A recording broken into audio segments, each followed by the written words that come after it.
ये हम question number 17 का first part and second part हो गया था हमारा,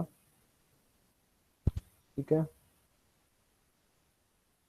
तो सी पार्ट है an ordered basis beta for the matrix of order 2 cross 2 the matrix representation is in diagonal matrix।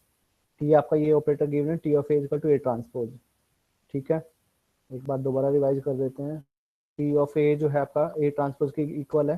Then मेरे को सबसे पहला जो पार्ट था उसका था कि आइगन वैल्यू शो करने की positive and negative one, these are the only eigenvalues. And इसके कॉरस्पॉन्डिंग बी पार्ट है कि आपका इसके कॉरस्पॉन्डिंग जो आइगन वैल्यूज के कॉरस्पॉन्डिंग जो है आइगन वेक्टर्स बताने हैं। What are the eigenvectors corresponding to eigenvalue lambda की वैल्यू 1 एंड लैम्डा की वैल्यू -1, ठीक है। अगर मैं अज्यूम कर लेता हूँ कि lambda eigenvalue then T of A is equal to lambda A transpose जो होता है आपका लैम्डा ए के इक्वल होता है। Then taking determinant on both side, A transpose का डेटर्मिनेंट लैम्डा ए का डेटर्मिनेंट ऑफ ए होता है ए का determinant of A transpose is same as determinant of ए।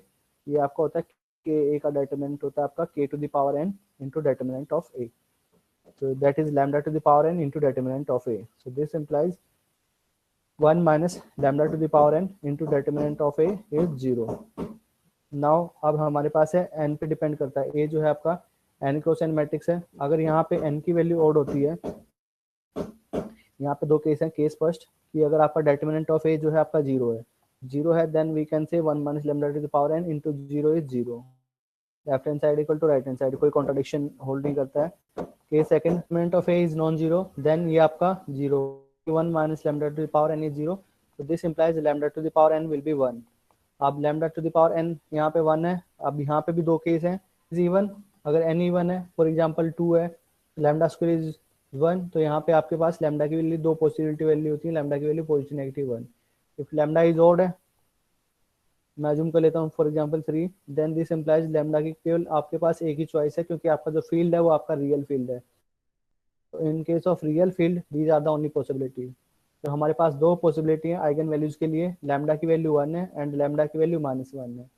तो लैम्डा की वैल्यू 1 है तो आइगन वेक्टर हमने डिफाइन किया था T of A is equal to lambda A, ये था हमारा A transpose is equal to lambda A, ठीक है। अब लैम्डा की वैल्यू 1 है, in this case A transpose is A, यानी कि these are the symmetric matrix. So lambda की वैल्यू 1 जो आइगन वैल्यू है, इसके कॉरस्पॉन्डिंग जो आपके आइगन वेक्टर है वो आपके नॉन जीरो सिमेट्रिक मैट्रिक्स है। इज -1, लैम्डा की वैल्यू -1 है, then A transpose is minus का ए। तो क्योंकि ए जो है आपका नॉन जीरो है, आइगन वेक्टर है, तो ए इज नॉन जीरो। तो यहां से क्या मिला कि every non zero skew symmetric matrix is an eigen vector corresponding with the corresponding eigenvalue lambda is -7। Part है सी पार्ट में है कि आपका find out the ordered basis, find the ordered basis आपको निकालनी है। Ordered basis beta for the matrix space for the matrix of order 2 cross 2 over the real field such that the matrix representation T with respect to beta is a diagonal matrix, 2 cross 2 की matrix है हमारे पास। सो 2 cross 2 की matrix है, तो अभी हमने दो case discuss किए हैं। पहला केस है हमारा ये वाला सिमेट्रिक केस, दूसरा है आपका स्क्यू सिमेट्रिक केस। तो सिमेट्रिक केस में अगर 2 क्रॉस 2 की मैट्रिक्स है तो A11, A12, A21 and A22, this is a matrix 2 cross 2 की मैट्रिक्स है। इसमें है ए ट्रांसपोज इक्वल टू ए, यानी सिमेट्रिक मैट्रिक्स है। तो सिमेट्रिक मैट्रिक्स में जो एलिमेंट होते हैं ए आई जे इज इक्वल टू ए जे आई, तो डायगोनल एलिमेंट कुछ भी हो सकते हैं। आई की वैल्यू जे के इक्वल पुट करता हूँ तो ए आई आई इक्वल टू ए आई आई, ठीक है। यहाँ से कोई मेरे को कुछ रिजल्ट नहीं मिलता है। तो बट आई की वैल्यू जब डिफरेंट है फ्रॉम जे से, तो ए आई जे जो होता है ए जे आई के इक्वल हो जाएगा।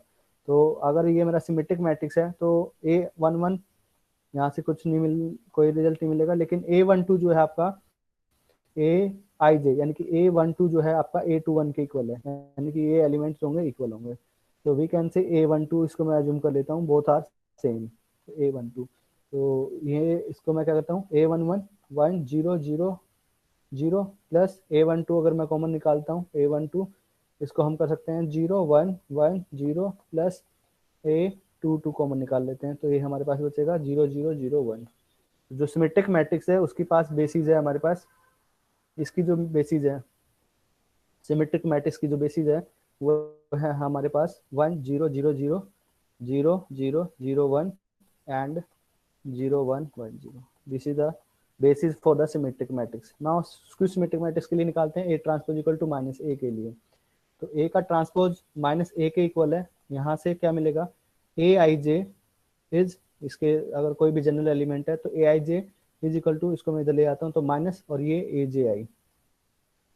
तो यहाँ पे अगर आई की वैल्यू जे के इक्वल लेता हूँ तो यहाँ से मिलेगा ए आई I is same as minus का ए आई आई, यानी कि 2 time of A I I is 0। This implies A I I is 0, यानी कि डायगोनल एलिमेंट जो होंगे आपके 0 हो जाएंगे। एंड जो नॉन डायगोनल एलिमेंट है वो आपका एक दूसरे का नेगेटिव होगा। ए आई जी यानी कि ए 1 2 इज सेम एज माइनस का ए 2 1।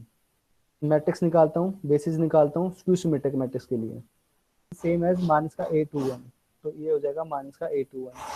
तो ए 2 1 में अगर मैं कॉमन ले लेता हूँ तो ये यहाँ से मिलेगा माइनस का 1 1 0 फॉर स्क्यू सिमेट्रिक मैट्रिक्स की 1 0 0 0 0 0 0 1, एक थी हमारे पास 1 1 0 0, और ये है हमारे पास 0 माइनस का 1 1 0। ठीक है, अब लिखिए क्या पॉसिबल है, 2 है पॉसिबिलिटी है।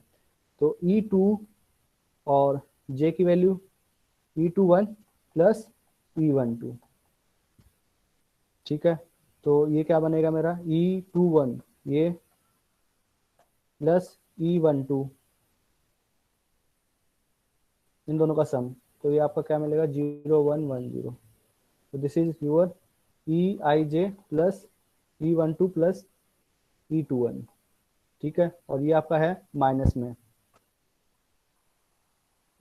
यूनियन EIJ माइनस का EJI जब I की वैल्यू ग्रेटर देन J है। तो ये आपका एलिमेंट होगा E21 माइनस का E12।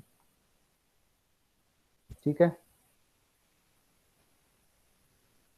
तो कि I की वैल्यू ग्रेटर देन होनी चाहिए, तो I की वैल्यू यहाँ पे हमारे पास केवल 2 पॉसिबल है। I की वैल्यू कितनी है 2 पॉसिबल है, तो और J की वैल्यू एक ही होगी फिर उसके बाद, तो E12 माइनस का